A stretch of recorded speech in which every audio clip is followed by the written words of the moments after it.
you do have to create a different mindset for what you know is going to be the future, because that's what they're going to know. You can't let the stereotypes of years long gone by drive the interest in the industry right now, because if that's the case, I think we're going to be lost.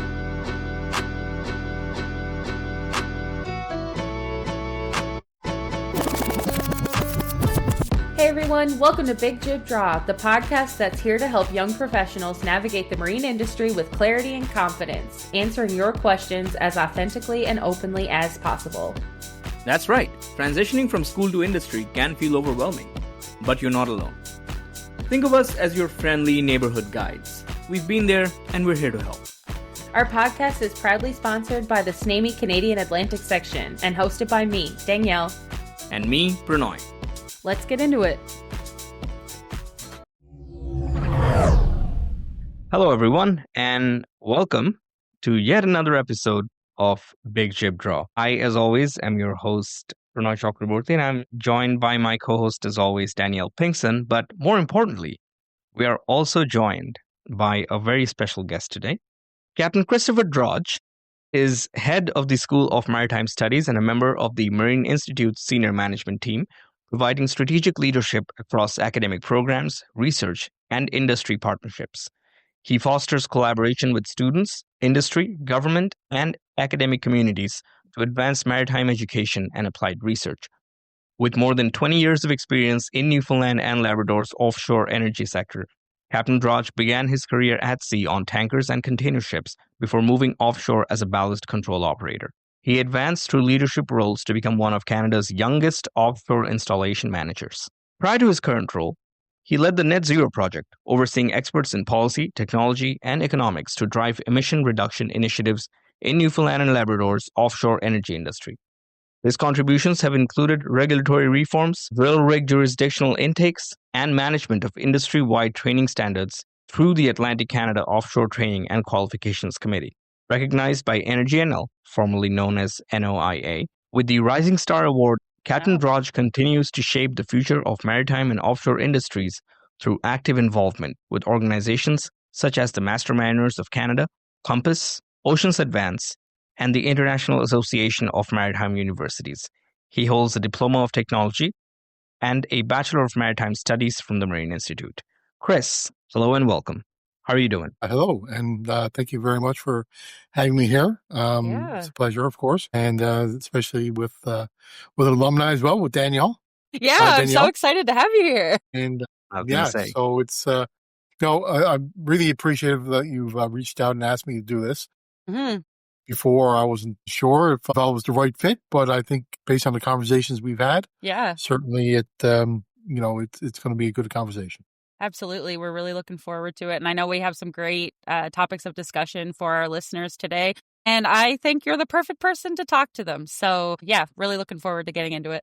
Yeah, perfect. Agreed. So Kris, without further ado, with the goal of getting into it, let me just start to set the stage for this conversation. Can you help paint a picture for our listeners? Like, what's happening in the maritime workforce in Canada right now?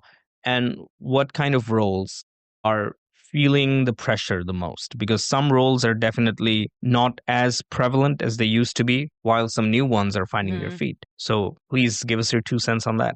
Yeah, certainly. And you're right. The marine sector, the maritime sector, the ocean sector is certainly facing a bit of some serious challenges, almost like a cliff. At the same time, like we have demand in shipbuilding and offshore energy, ports and terminals, ocean tech, coastal infrastructure. It's like it's all coming together now. We're seeing peaks that are in the future, and things are starting to build up again. The national shipbuilding strategy, when we talk about shipbuilding, the offshore energy here in Newfoundland and Labrador, which is maybe plateaued a bit, but we think that that could also start growing again in short order. We see the Canadian government talking about ports and terminals in the north, in the Arctic, and increasing infrastructure on the coast, from coast to coast to coast. Right, yeah. And of course, the ocean tech is it's mind-boggling how much Absolutely. The ocean tech sector in this province and in Canada is growing from week to week. So it is, it's an incredible time, but it's that cliff, there's only so many people that are in these careers that are currently leading the charge or building the capacity. And it is a very visible challenge right now to sustain what's going on and what we see as the future with the current capacity in post-secondary education, and not just at the university level, but at the college level, growing technicians and the workforces that are required to build, maintain, operate, and to think about the innovation of what is needed. So huge opportunities. Absolutely, yeah. To grow, economically as a province, as a country. But to do that, we need to talk about filling jobs. We need to talk about building expertise, building a generation. Yeah, no, right? I feel that. The shipbuilding industry right now is a generational career. Yeah.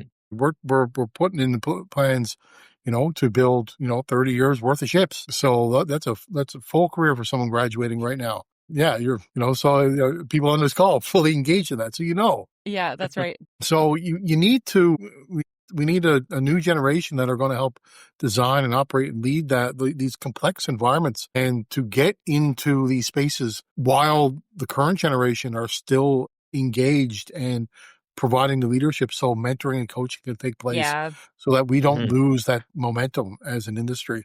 Because we're growing right now, but it can. I know that other countries have similar challenges, but it can easily go off the rails.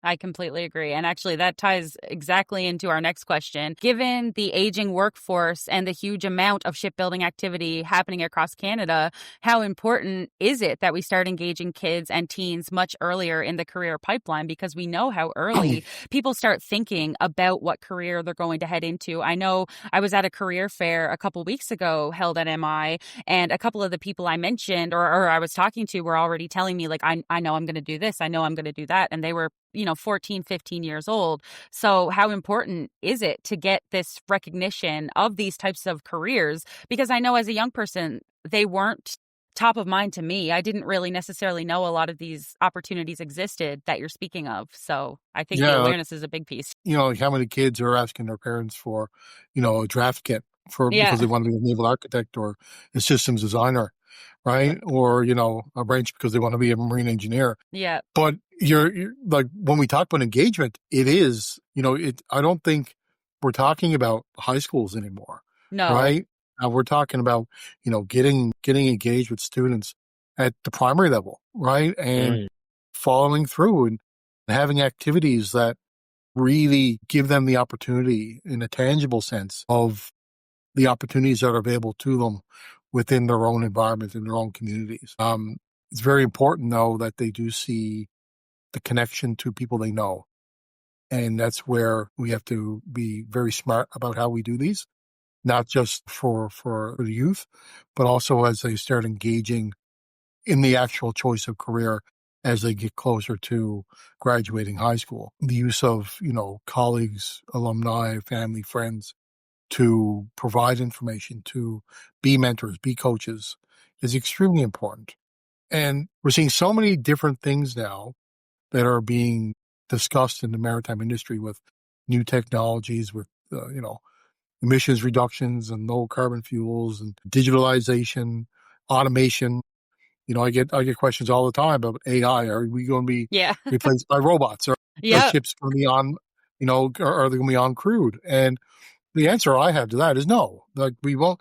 I don't see a future where the humans are not involved. No, I agree. Will things be different? Of course.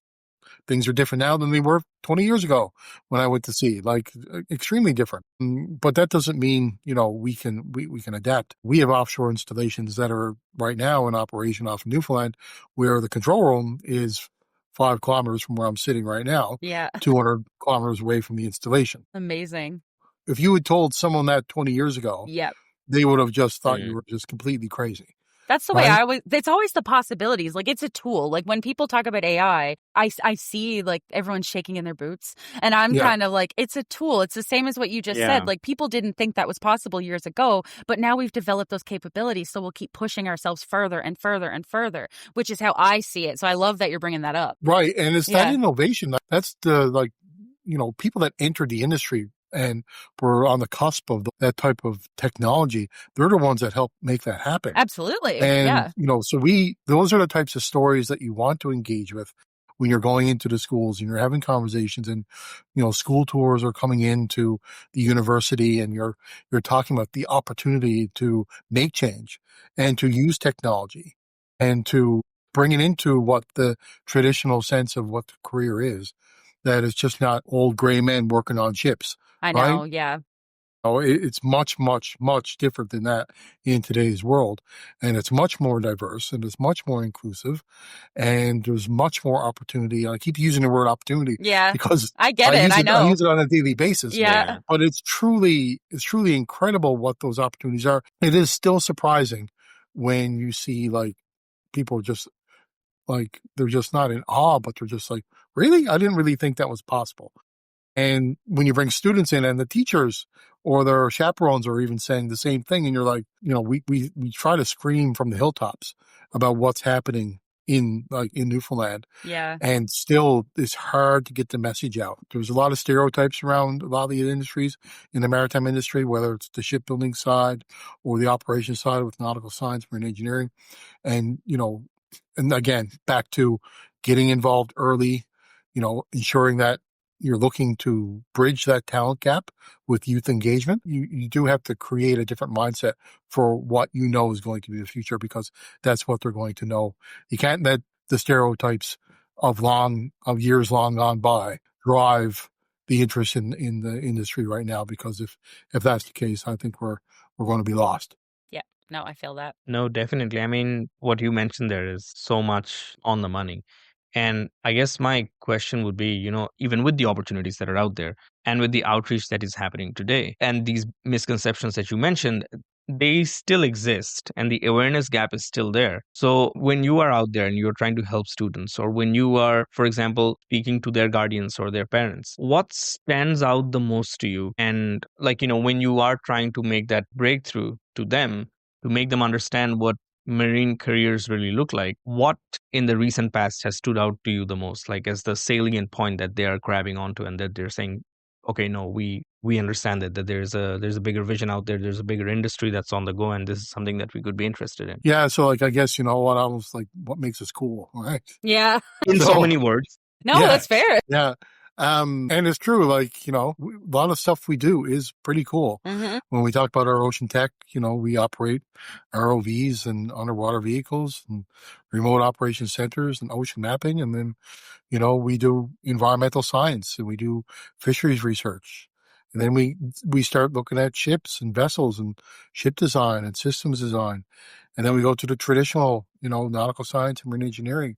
Yeah, like, a lot of the stuff we do is, from a student's perspective, yeah, it's pretty cool. Like, you say, you go down to the harbor and you point out everything that's down there, and they're all, for the most part, they've touched something that we've done here at the Marine Institute, right? Whether it's in operations, logistics, supply chain, vessel operations, health, safety, environment. At some point, they were standing in our school.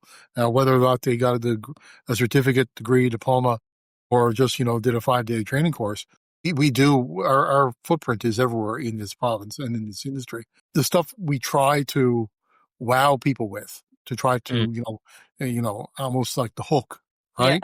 Yes. We do talk about, the facilities we have. We talk about, everyone talks about the simulators, right? The simulators we have are incredible, right? Yes. And, and I want to be, it is it's a very, very valuable tool that we have. And we are extremely privileged to have an industry here in the province which has contributed so much funding towards providing those simulators to the Marine Institute over the years for various operations, whether that be the towing out of Hibernia or Hebron, or the first time we started, operating shuttle tankers on our shore back to our ballast control simulator for the Ocean Ranger. But we incorporate that into a vision of what a student will be experiencing when they get into our programs. And it's not all simulation.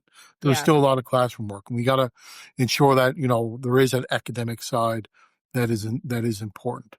But when we try to, when we portray the opportunities that we can offer here and what can lead to the industry careers that are solely needed, we do show them, this is what ship design is now. We use virtual design. We use, 3D printers. It's just not about learning how to draft on the tables.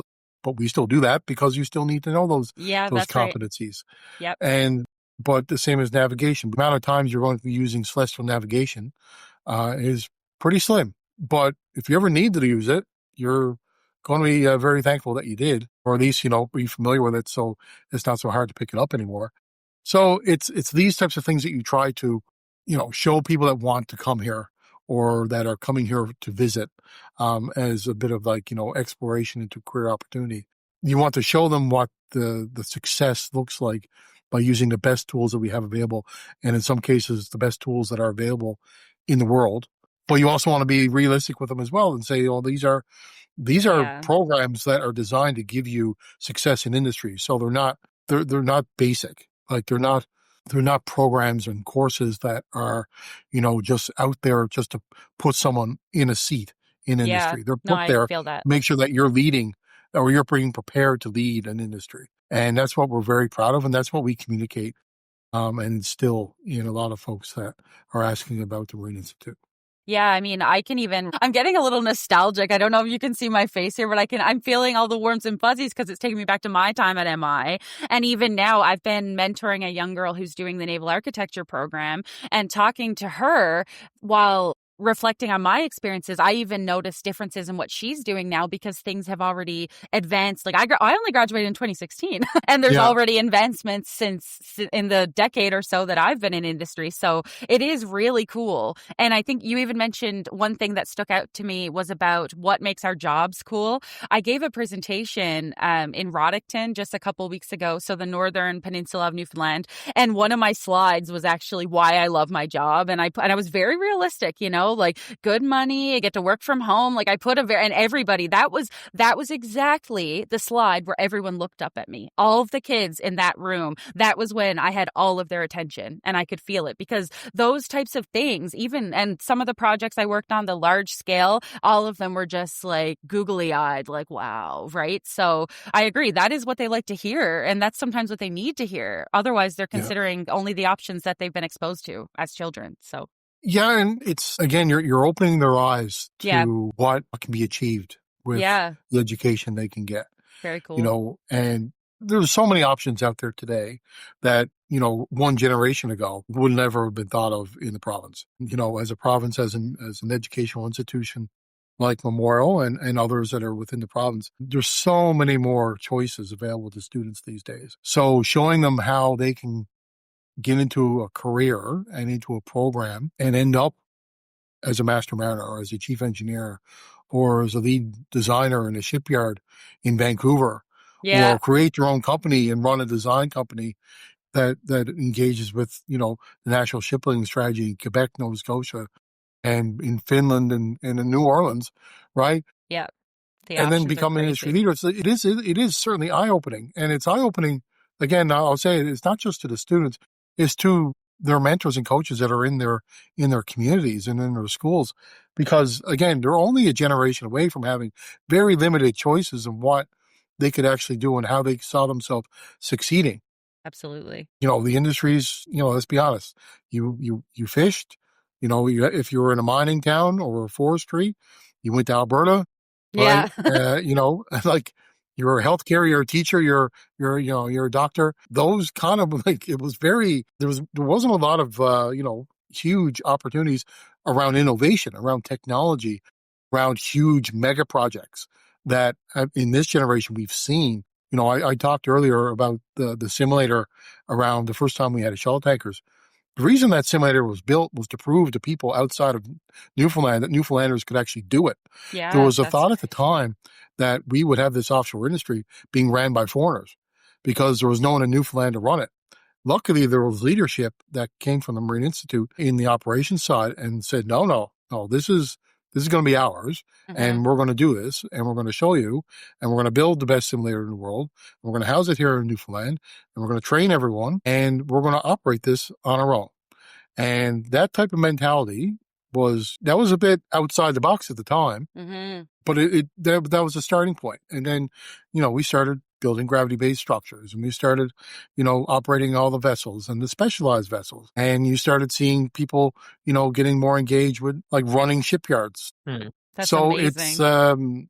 It's been transformational the last 30 years, and actually probably about 40 years. But it's incredible that these are the types of stories that you're telling, because cool. you're thinking to yourself, you still know these people who started this momentum. Yeah. And it's not that long ago. And it's just incredible that you can tell those stories and give those examples of people that they can see. And they're like, yeah, that it's possible for me to be in this situation. Yeah. And it's possible that I could have this type of success 30 years from now.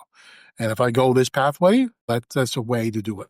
Amazing. Well, it really, sometimes all it takes is one to be a visionary, and then everybody else, like you said, you just keep an eye out and you're like, oh, I want to do that. I could do that. Yeah, very, very cool. So continuing on from there, Kris, and I actually am really happy that you've touched directly on some of the things that MI does, because one of my first and fondest memories of MI was back in 2018 when, during World Oceans Day, a friend of mine, actually my best friend, he was doing like part-time gigs here or there, and one of his gigs was dressing up as the female polar bear during World Oceans Day that was happening at MI. And I remember seeing, aside from how silly my friend looked, the projects that were on display from literally school kids of different levels was just cool. Fascinating to see. I mean, I was in my second year of university, and I was seeing some of their projects and going, wow, like they're putting a lot of thought into this. They're putting a lot of thought and a lot of work into this.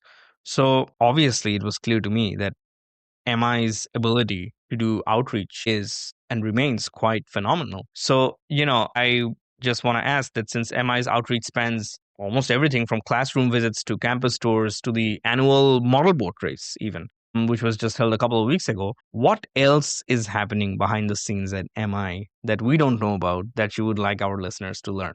Well, I think this podcast is only 45 minutes, so I'll try to keep it brief. I'm sure. That's the great example, World Oceans Day, and that's a great example of collaboration with industry and regulators and government. So World Oceans Day, that's a big event we hold here and host here with DFO. And we get students in, the university is involved, Marine Institute's involved, and it's a great showcase. And we see that Whale of a Day event that happens down at the St. John's campus, where, all the different faculties from the university come together and show opportunities. And, we're there with our ocean mapping and our fisheries side and our offshore safety and survival piece. And it's great. But when we do events here at the Marine Institute, there's nothing more satisfying than seeing high school and junior high school students coming in and with something they built, and with a bit of coaching and mentoring from our side.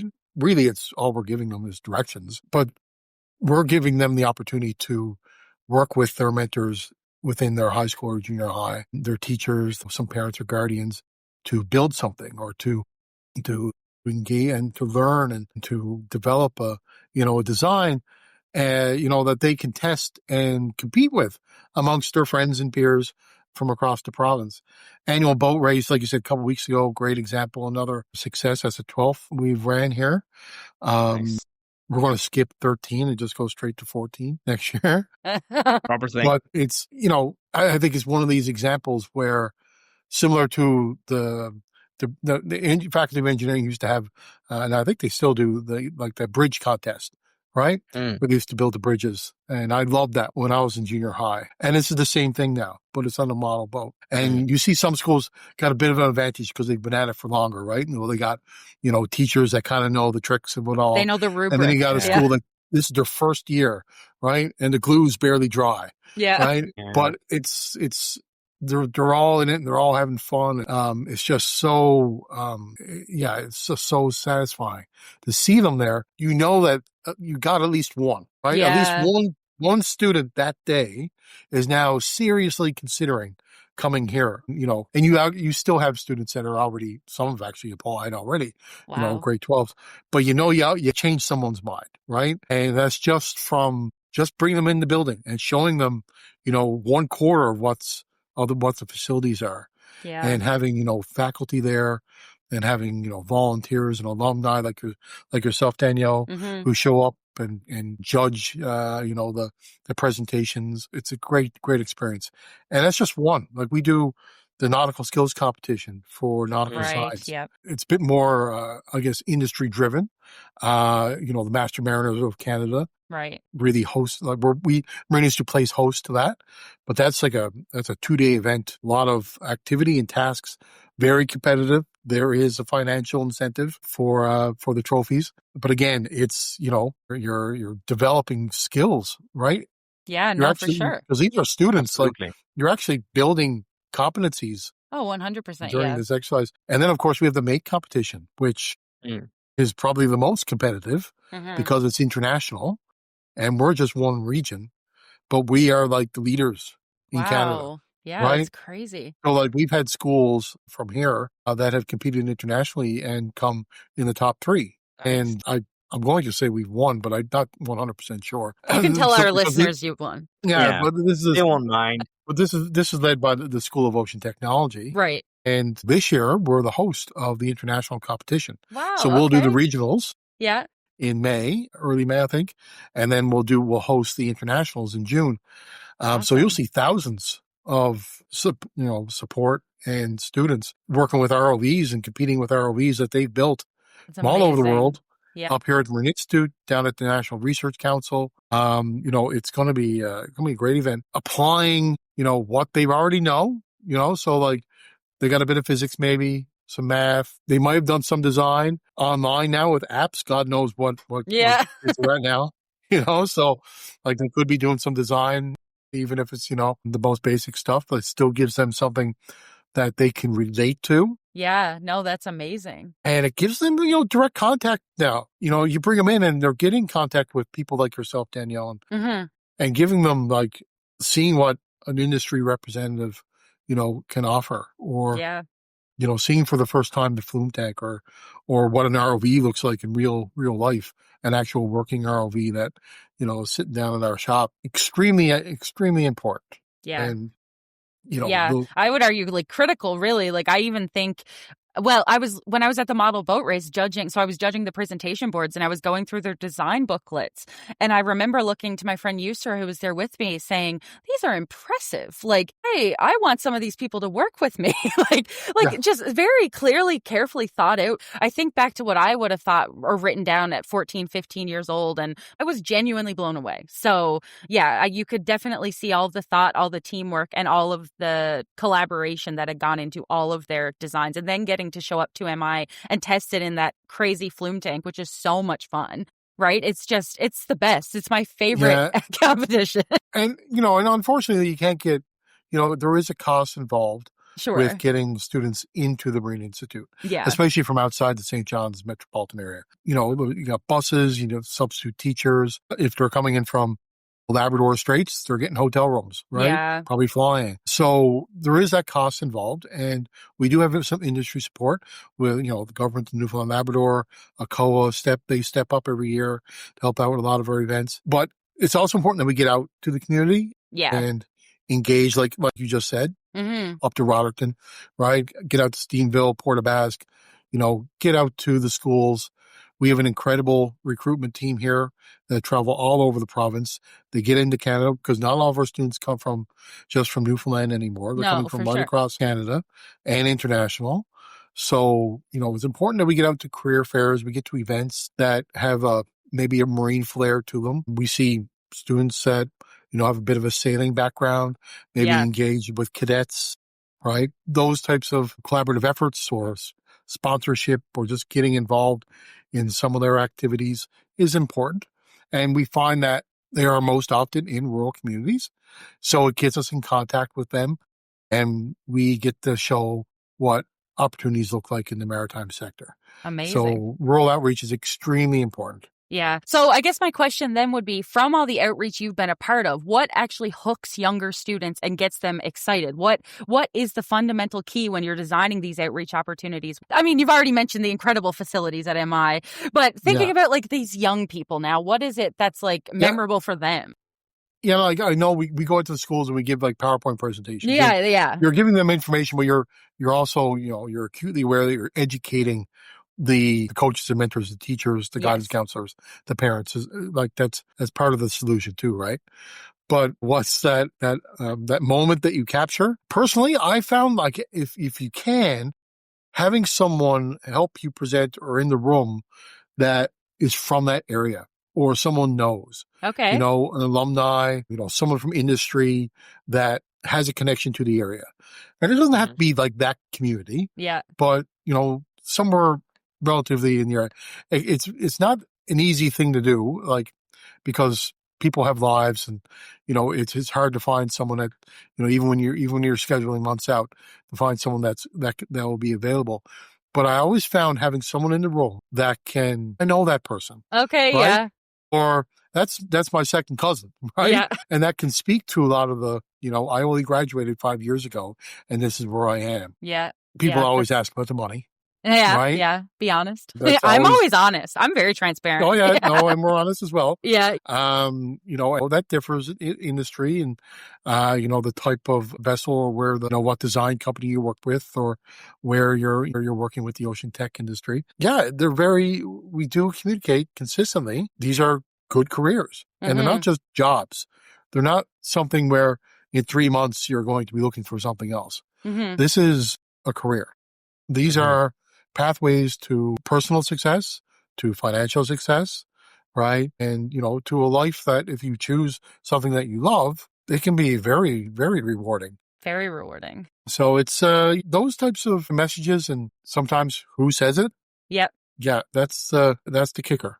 Yeah. I think even when I went to Roddickton, so my sister had just started teaching in that school. So as soon as I walked in, everyone was like, "Oh, you look like Miss Pinkson." So I agreed. That was exactly what I noticed. And then everyone was saying, "Shh, that's Miss Pinkson's sister." So that was what made them listen to me. So you're exactly right. The fact that you said that, I was like, yeah, that's exactly what I experienced. Yeah. And like, I don't think this is immune to just us. I think you'll find this in many post-secondary institutions where if you ask someone, why did they choose, this program? A lot of the times they're going to say, well, a family or a friend, right? Yeah. And, yes, they may have seen a billboard and they saw a career presentation, but that's around reinforcement and that's around education of it. A lot of folks, they do rely on, asking questions to a family or friend or being recommended and seeing what they've seen success. They've seen, Aunt Mary with the nice car that, because she works in the, she works with the Coast Guard or whatever. So it's important that, you do recognize that that's something you need to talk to. When you try to put your mind around that and you're going to places outside of the province, that's a bit difficult, right? Because then you're more showing it's more nuts and bolts of what you're trying to do. But again, if you can find someone from, BC, right, that can help you with a presentation in Victoria that, works with BC Ferries or something like that, that's worth its weight in gold. Very cool. But yeah, it's, you see it on the West Coast. I had a cousin worked grew up in Corner Brook and went to Dalhousie because so many people from the West Coast just go to Nova Scotia for post-secondary education because their family and friends did it. Yeah. Because it was the same cost as getting on a plane and going to St. John, right? And dorming up or getting an apartment. Now, this is before, Grenfell offered the same amount of opportunities and programs. But yeah, it was a similar thing. It's the family and friends item that we constantly are working with, but we're also cognizant that, there's always someone out there, there's students out there, and we're seeing more and more every year that don't have that connection. So they are looking, they are going out and, researching on their own about career opportunities. So they're not all going to Uncle Billy or Aunt Mary to find out what's going on. Yeah, right? fair enough. Yeah, no, it makes sense. Well, sort of moving on from the Uncle Billy, Aunt Mary side of things, Danielle, also just previously mentioned with her example, how in her case, like young professionals can also help spread the word. Yeah. So everything we've chatted about thus far, it really has helped highlight the power of students and young professionals in Mhm. spreading the word. But what I would like to ask you, Kris, is that now that we've looked at how professionals in somebody's personal life, or someone like Danielle who can sort of come in from the outside and give perspective, can help build that narrative towards a future career, what makes students themselves an effective messenger for their peers? And, how can young professionals support them in the process when they're taking these initiatives even further? Yeah. No, it's a great question, Brandon. Thank you. For someone like me to go into a classroom in, grade 12 or grade 11 or grade 10, as much as I think I'm young, I got gray hair, right? And I'm probably not on the same social networks as they are, and I don't do the same things, and I don't watch the movies, and I probably don't listen to the same music, although sometimes I do. Students and recent graduates, are the best ambassadors, right? Because they speak the same language. Yeah. Right. Mhm. And their audiences, they're keenly aware of things they're changing. And if they have someone the same age or someone from the same area or someone, that can speak to like their own Right. interests or community, that's important. And they can be overwhelmed a bit, right, with all the information that you're presenting, Yeah. right? Mhm. Think about that PowerPoint, right? Like Yeah. we're trying to throw together in 30 minutes, a dozen at minimal programs that are full of information. To have someone that can talk to that and that can really relate to the students, and our recruitment team, thankfully, are very, very good at this. They're very relatable to the students that are out there, and to like prospective professionals. So it's, getting those young professionals, into the schools, hosting site visits, appearing Yeah. on panels, right? The social media piece, which, I'm not obtuse to it. I got a little bit of a thing going on LinkedIn, I think. But, I Don't don't we know all? how many grade 12 students are watching LinkedIn, right? But I So, get it. so they need someone that can help with that, that they can follow. So social media is important, but it has to come from those young professionals that are out there now and they're telling their stories and what's making them tell their stories. And oftentimes it's that alumni connection to the school. They need to be proud of the school. So we have a responsibility as an institution to make sure that they're satisfied when they graduate and that they get employed into the jobs that they thought they were going to get into, or at least on a pathway that resembles that. And we're quite proud of the fact that we think we do, or we know we do. But that's what, if you want someone to promote the industry and to go into a school as a volunteer or to volunteer at a model boat competition, you're going to need that type of commitment. And, looking at, the level of involvement that we do get, I'm pretty confident that's something we do. Yeah, I But would say. that's where that's where they need to showcase. And that's for how you sure. get those young professionals in to help build that new capacity, to get students in, get the enrollment up, right? And then retain them in the programs so that in 3 years and 4 years, they're out there getting into the companies, getting on the ground floor and working their way up and coming up with new ideas and new solutions. The cycle continues. That's what I hear, like the people, it's okay, I work my way up now. I spread my word about MI and then I convince someone to go to MI and then they do the same thing I'm doing and it just continues. I was also going to make a comment. Actually, MI does a really good job with their alumni outreach. I mean, even I think this Wednesday, there's the fish and chips event. Fish and brews. Fish and brews, yeah. But, it is really, really nice that MI, I think, takes their commitment to alumni very seriously as well. I know as alumni, I feel appreciated. So I think that is important. I can definitely say that I feel like MI does a great job of that. So No, I think they do as well. I do think it always needs, we continually need to provide effort towards it though. Yeah. Alumni associations are not easy. You're looking for people to volunteer time, volunteer financial support, mentorship, coaching, which is not easy. No. So it is a very, you're looking for service. You're looking for, when we think about, what we want to achieve in life, service before self is a common, phrase that's used. But it is a reality. And not everyone does that, and that's fine. Yep. But getting alumni involved and building those relationships and building those organizations and using them to help build the next generation It's essential. And it's not only that, it's maintaining the institution itself. Yep.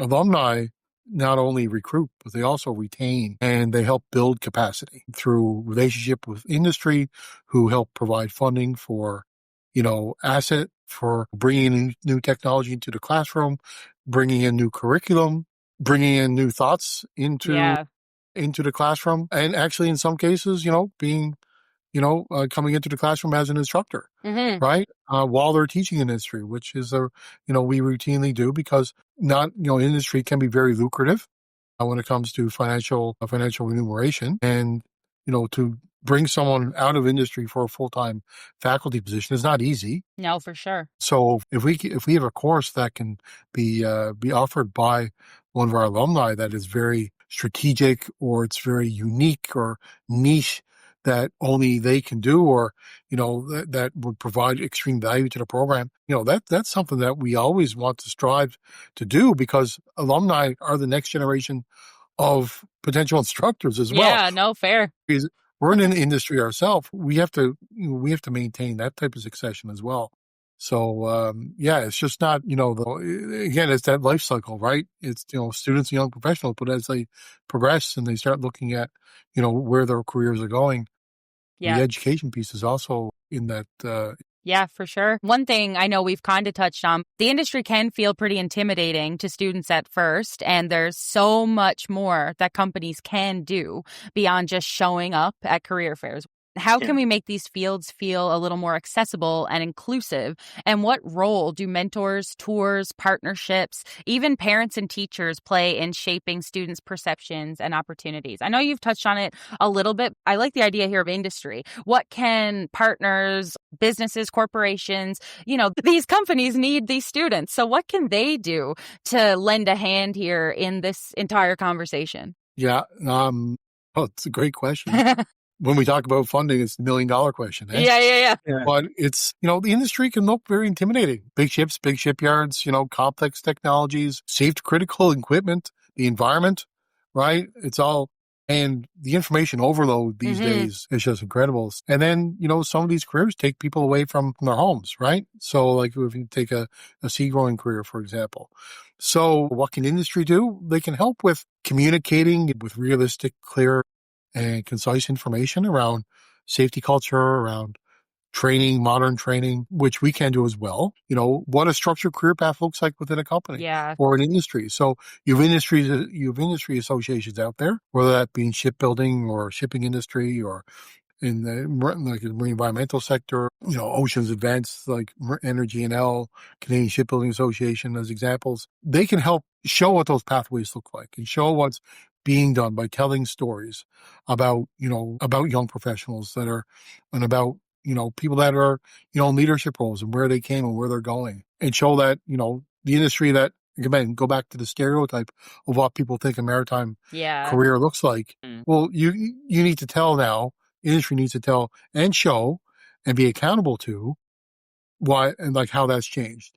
So, if you're saying that, you have a vessel, or you have a shipyard, or you have an office that is, diverse and inclusive, well, you need to be diverse and inclusive. Yeah. And you need to show that you're supportive, and that you can, provide accommodations, or that you can support an employee in their career growth. I think we have a lot of companies in Canada in our industry that are very supportive, of these initiatives and of where we're going and where we need to be, and in growing the workforce of tomorrow for a lot of these different industries. So I think that they know what is needed, and I think they have the leadership to do that, where it's very progressive within the maritime industry now. So I'm confident that is there. It needs work, always will, but it's certainly something that we can always help with from an institute, but is also driven by our graduates. And as they get in there and they become the leaders of these companies and industries, and setting the standards and the expectations, and then communicating what needs to be done. So, and as you start communicating those, and as you start, showing what those stories are and what the industry is doing and how it has changed, there is a responsibility as well, by, at least in my view, that, parents and guidance counselors and teachers, they need to communicate that as well. Yeah. That there needs to be, we can't be talking about the stereotypes anymore. It's not like that. So it is a changing industry. It's a changed industry. Yeah. And we don't want to shape, our next workforce, our next generation, a generation back, right? We're I already agree with that. there, Yeah. right? Yep. And we just need to keep building and keep building.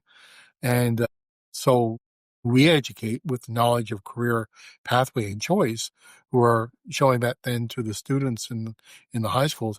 They also have a responsibility to help influence the same as industry. Yeah, for sure. Obviously, when it comes to industry, like they're your next employer, right? They're the ones that are they're the ones that are driving the need for education, and they're the ones that help with that pathway. When it comes to input in whether it be an industry advisory committee or feedback on work terms or seagoing phases, talking about curriculum, talking about what their needs are for specific projects. Yeah. It's extremely important to get that support. And I started this answering your question with a joke about the $1 million question. It is. I know you just can't throw money at a problem, but industry can support financially.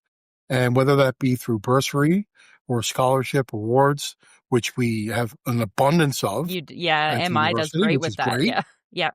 But also through supporting, work terms and cadets and design students and summer jobs. That's essential. And because you're building your own succession, you're building your own workforce. You're not thinking about taking on work term students because it's an inconvenience or it's too costly or you think it's a hassle or it's a risk. Just think about the risk of bringing someone in that has no idea about your industry, about who you are as a company, about what your goals and expectations are, and trying to do that on the fly from the side of your desk. Yeah, really. When you could have had a student that was fully engaged and immersed in your environment as they were a learner, absorbing everything for 1 work terms, 2 work terms, then now when they graduate, they hit the floor running. And, with the minimal guidance, they can take on small projects and gradually start working their way up to the pathway to leadership and management. So that, funding piece, when it ties to employment of students, employment of programs, it doesn't just stop at the scholarship level or saying, well, we support the nautical science program or we support naval architecture. That's great. We need support. We need to find beds. Yeah. And we need to find shipyards that are willing to take on designers, in apprentice roles and in summer job roles. Yeah. And we need to find, folks that can take an ROV student or an ocean mapper and put them on a boat and throw them the ropes. Like, that's what we need. And we need that while they're in school. I think that everything you just shared is exactly what companies need to hear and be reminded of sometimes. I mean, in reality, you're training their next employee. So I even think back my first work term, I ended up then going right in there full time when I graduated. And like you just mentioned, Kris, it was exactly like that. I already knew how to do everything. So there was they got me for a fraction of the price when I was a student and they trained me. And if anything, I'm probably more eager to please. Sure, you can call me a risk if you want. But at the same time, I'm brand new. I'm like, oh, bright-eyed, bushy-tailed, give me everything. I want to try it all. So that is the best time, in my opinion, to get the students in there, get them eager, get them excited. And then when they're ready to look for full-time employment, they're probably going to come running right back to you. So you're setting yourself up for success. Yeah. Thanks for that. Yeah. So as we kind of wrap up the conversation here now, I want to ask you, for listeners who are inspired by what we've talked about today, what are some concrete ways they can get involved? So give me like one takeaway. If people do one thing today, what is one thing they can really do to get involved and make a difference? And what excites you most about the next generation stepping into the industry? I think like one thing they can do, back in cliche, is get involved, right? Yeah. So find an opportunity to volunteer, whether that be, through like an activity like model boat or mate. Some schools don't have them. Talk to a teacher, engage. We have, like I mentioned, our recruitment staff here, they can link you up with someone in faculty. They can link you up with someone, an alumni or someone from their area that can help them, that can give them some advice. And ask questions. Oh my God. Like Yeah. the amount of students that like you present and they don't ask questions. And you're like, you got a question. But, just even if you got to jot it down on a notepad and give us your email, we can answer a lot of questions you have. And it doesn't always have to do with the Marine Institute. If you have a question about the marine industry, the ocean industry, the blue economy, and, all things maritime, we can help guide you. Mm-hmm. That's, I guess, if that's one thing bundled up. And, yeah, no, I think that covers it. Yeah. Surrounded by, a yard of wool here. I think you said, what's the most exciting thing? Yeah. I think we're at a stage where things are progressing very fast. Technology is advancing. We got new priorities as a country. We're seeing growth in a lot of industries. We're seeing a different mindset as to how that growth is done, which traditionally was almost like, well, we can't do that here. But now it's, we can do that here. And we're going to build it here, and we're going to support it here and maintain it and operate it. So I think what excites me is the fact that our industry, as it becomes more efficient, cleaner when we talk about emissions, when we talk about fuels, safer when it comes to more an inclusive, environment, like an equitable industry and an innovative industry. Like you go to some of these conferences now and they come up, there's stuff that's being presented on, you're like, didn't even know that was possible. Right? Yeah. And like 10 years ago, if you talked about a fleet of subsea drones doing subsea inspections that go back and like snake into a charging station and then like go out on themselves and, do inspections and report back, like that would have been, that's Star Trek, right? Yeah. But that's a reality. Those types of technologies exist now. And that's what's exciting. Like what's it going to look like in 10 years? Yeah. And I'm confident that everyone involved now and the future students that we put through these programs are going to be heavily involved. Mm-hmm. But how are they going to be involved? Where are they going to be? And how are they going to support that industry? And I'm excited to see, how that's going to work, because I think there's going to be huge possibilities.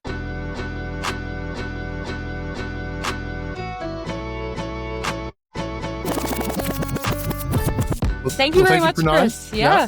Thank you very much for joining us. And for those of our listeners who have listened till the very end, this is our Christmas episode. So Merry Christmas and have a happy holiday. Have a Happy New Year. Yes, there you absolutely. go. Merry Christmas, Happy New Year. Yeah.